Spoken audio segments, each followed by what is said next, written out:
Welcome back to my channel, and if you're new here, I'm Ebony, and as of today, I am 5 weeks out from having a total hysterectomy where my surgeon removed my uterus, my cervix, and my fallopian tubes. I did a previous video, and in that video, I shared why I had the surgery, how the surgery went, and what those first 4 weeks of recovery looked like. So if you haven't seen that one yet, I will link it in the description box below. So today's video is all about the things you may need to prepare for surgery. And I'm also going to give you some recovery tips that I hope will help make your recovery a little better. I'm also going to be sharing what I did to get ready mentally and physically, the things that I actually used during recovery, and share some advice I would give any woman facing the decision to have this surgery. So if you're prepping for surgery, supporting someone who is having the surgery, or if you're just curious about what really goes on with having a hysterectomy, definitely keep watching.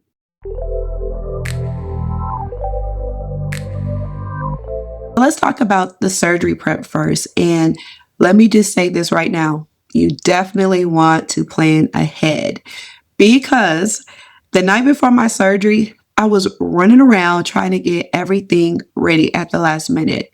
There was a prep that I was given at my pre-op visit with some cloths that were saturated that I had to wipe my body down with. But what I didn't know until I got ready to do it was that I was to wipe my entire body down with these cloths an hour after taking a shower. And I didn't even get into the shower until almost midnight. So I was up until 1 a.m. And of course, that was not ideal to be doing the night before a surgery that was scheduled at 7:30 the next morning. So definitely plan ahead. Now, to get myself ready mentally, I was good for the most part because I was actually relieved to be having the surgery and getting it over with. And I shared that in the first video as well. Why? But the night before and the morning of, my nerves really hit me because even though I have been put to sleep before on multiple occasions, it will never be a normal thing to me to have to go under. So even having it done before is still something serious. So what I did to combat the nerve was I prayed. I also had my husband pray over me, my mom, my sister, my whole inner circle. They covered me in prayer. And I'll be honest, that's what gave me the peace I need walking into the hospital the day of surgery. Now, physically, what I did was I did some meal prepping and I prepped my home by cleaning up. But something that I didn't do but should have done was put things that I was going to need after the surgery in my reach. And I'll explain that a little further. So let's get into the stuff that actually helped me during recovery. Some of the items that I got were recommended to me by my surgeon, and some of the items were from research that I had done myself. So the first thing that I recommend that you have for having a hysterectomy is a solid support system. This is not something that you want to do alone, trust me.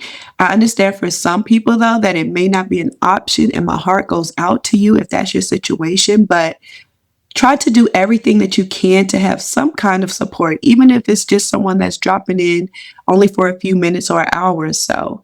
I had my husband, my mom, and my sister, but they all had to go back to work. So most of the time, it was my teenage nieces who stepped in to help watch my little ones and assist me as much as they could during my recovery.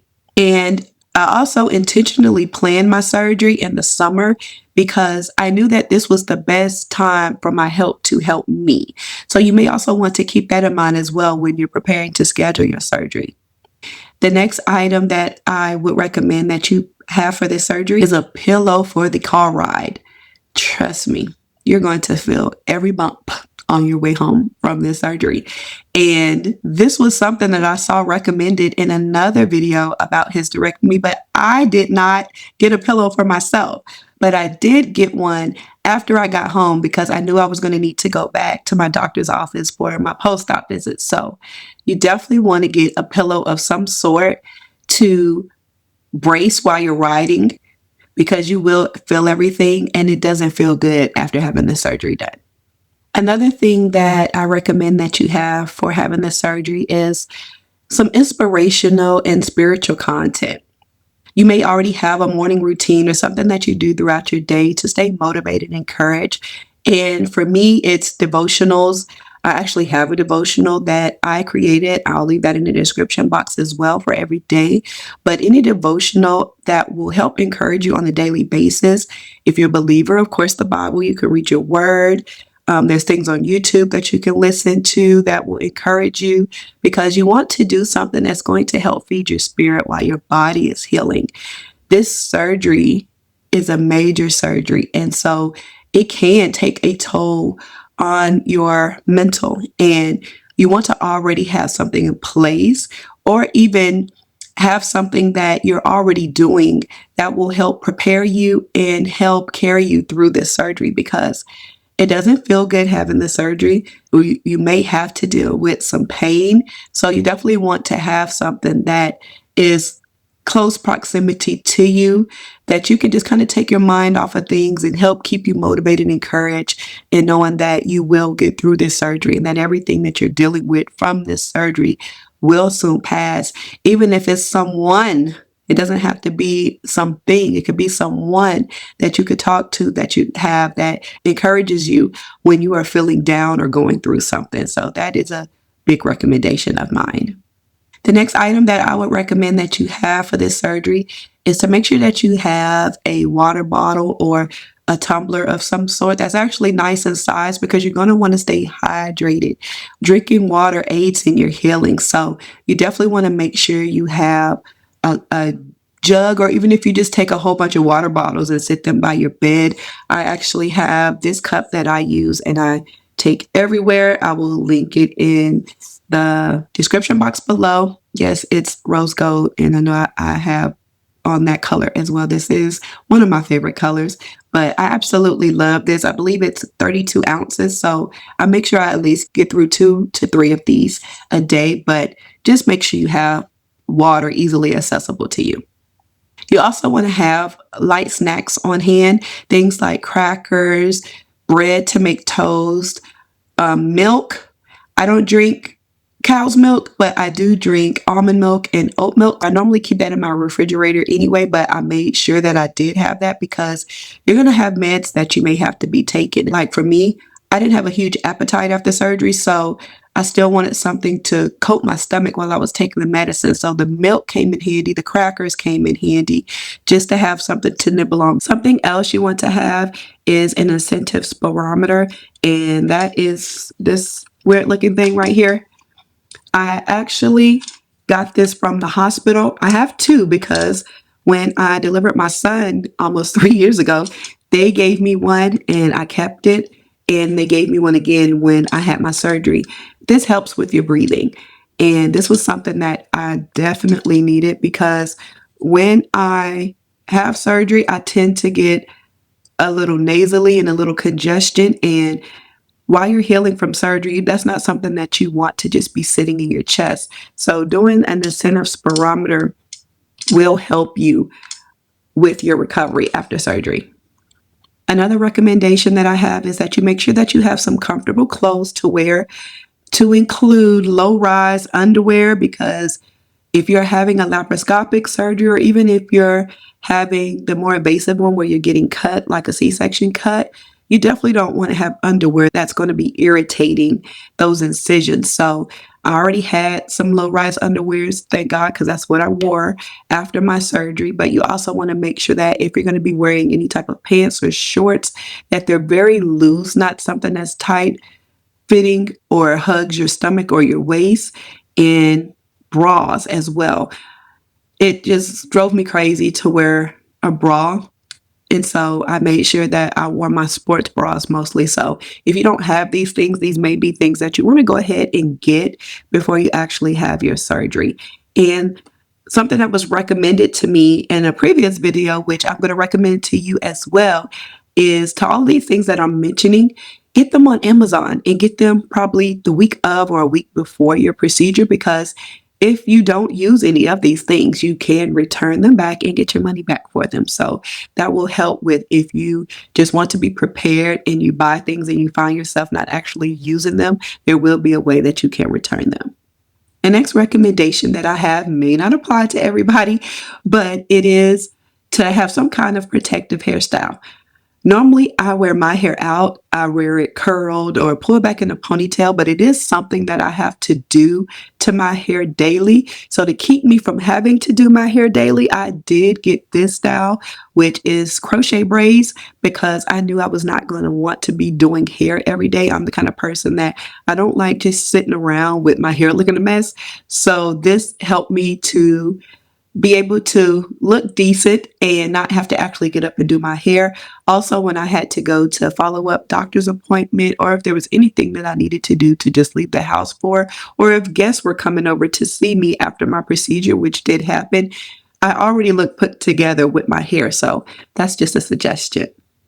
Another item that I suggest that you get is a bedside table. I actually already had one, so it came in handy for me. I do have a nightstand beside my bed, but the bedside table helped when I was going to be eating those first couple of days. I really didn't feel like getting up doing a whole lot of moving. I did do my walking, which I talked about in my first video as well, but when I got up to do my walk and got up to go to the bathroom, that is a lot on your body those first couple of days. And so for things like eating, I didn't necessarily want to get up and go sit at a table. So my nieces and nephew were bringing things to me. I mentioned previously in this video that I meal prepped. And so there were things already ready for me in the refrigerator that they just had to bring to me. And what I would do is I would just sit up on the side of the bed or sit in my recliner chair that I have in my room to actually eat my meals.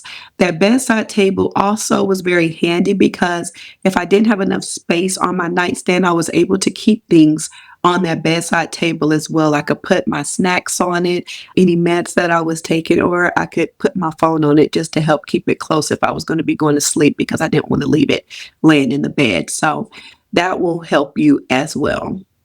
Another thing that you'll need for surgery are stool softeners. You want to have something for gas, such as gas sex, and my personal recommendation is peppermint tea because you are going to need all of them. When they do your surgery, they blow your stomach up with gas, and once your surgery is over, that gas has to escape. And so when gas is trapped, I don't know if you've ever dealt with that or felt that, but it is terrible. That is something that you don't want to have to deal with if you don't have to. But it does come with the surgery. So the best course of action is to make sure that you do have something on hand to help with it. Gas X really helped me out a lot. Even though I was taking Gas X regularly, I did still feel trapped gas in my body. I got some in my chest, in my back, a little bit in my shoulders, and I kind of just had to let it work itself out. And it can be very painful. So just be aware of that, but definitely have you something that will help aid in removing that gas so you can be uncomfortable less as possible. Another thing was having a good bowel movement after surgery. If you've ever had any kind of surgery and they use anesthesia, you know that constipation can be a side effect of surgery. So you definitely want to make sure that you have something that will help you to go to the bathroom, and not only help you go to the bathroom, but allow when you go to the bathroom it to be smooth for you. So a stool softener will come in handy for you with that. Now, I will say, stool softeners don't normally work for me. The only thing that normally does work for me is milk of magnesia, sometimes Miralax, but most of all for me, magnesium. I take a magnesium supplement daily, so I never have a problem really going to the bathroom. And it was the same with this surgery. I had a bowel movement, I think the second day after my surgery, and it was smooth. Didn't have no problems with it at all because I resumed taking my magnesium supplement. But of course, before you take any supplements or anything, you definitely want to check with your doctor first before doing that. My next recommendation is a belly band. And my doctor initially actually said she really doesn't recommend a belly band. She says she likes for your incisions and everything to heal naturally on its own. But when I got to the floor after my surgery and went through recovery, they actually brought me one. And so they ordered me one through the hospital, and they brought me one. It looks like this. If you don't know what a belly band is, and this actually like just opens up wide, you wrap this around your stomach. And I did use it when I got up to walk. When I was getting up to walk after my surgery, after I got home, a lot of times I felt like my stomach was about to fall to the floor. You could tell that something went on in your stomach, and there's just not a lot of support there. So this belly band actually did help me out a lot. Now, you can get these off of Amazon, but I would definitely probably wait until you get home, because while you're in the hospital, like I said, they can give you one of these without you having to get it on Amazon. Or like I stated before, you can go ahead and order you one, and then if you get one while you're in the hospital, you can just send the one that you ordered back. Now, my last recommendation is for you to make sure that you have a clear schedule. Do not plan any activities too soon after your surgery, because you might feel normal after a few days, but your body is still healing. Don't let what I call false energy or false healing trick you into doing something that will set you back or cause a complication. For an example, my daughter's birthday was, I believe, 2 weeks after my surgery. And of course, I had planned to have a little get together or a party for her, because I did want to celebrate my daughter turning 4. But I knew that I would still be recovering from my surgery.